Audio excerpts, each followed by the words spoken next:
40 বছর বয়সে তিনি যখন নবী হলেন, ওহী রিসিভ করলেন, ওহী রিসিভ করে রাসূল সাল্লাল্লাহু আলাইহি ওয়াসাল্লাম কাঁপতে আরম্ভ করলেন, শেকিং, ট্রেম্বলিং, জ্বর এসে গেল গায়ে। কাঁপতে কাঁপতে আম্মাজান খাদিজার কাছে এসে বললেন, জাম্মিলুনি জাম্মিলুনি, আমাকে কম্বল দিয়ে চাপা দাও, আমি বোধহয় বাঁচবো না।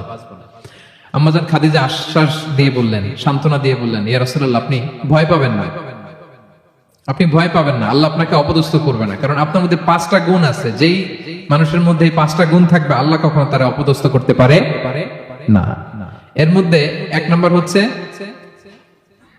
ইন্নাকা লা তাসিলুর রাহিম, আপনি আত্মীয়তার সম্পর্ক বজায় রাখেন। 2 নম্বর হচ্ছে তাহমিলুল কাল্লা, আপনি মানুষের বোঝা বইয়ে দেন। যারা বোঝা বইতে পারে না, আপনি তাদের বোঝা নিজের মাথায় নেন। ওয়া তাকসিবুল মা'দুম, যার উপার্জনের ব্যবস্থা নেই তাকে আপনি উপার্জন করে দেন। ওয়া তাকরিউদ দাইফ, আপনি মেহমানদারি করেন। 4 নম্বর গুণ। 5 নম্বর হচ্ছে ওয়া তুঈনু আলা নাওয়াইবিল হক, সত্য যেখানে বিপন্ন আপনি সেখানে সত্যের বীর সেনানী হয়ে দাঁড়িয়ে যান। এই 5টা গুণ যার মধ্যে থাকে তার কোনো বিপদ নাই। হে নবী, আমি আপনার বলতে পারি আল্লাহ আপনাকে অপদস্থ করবেন না।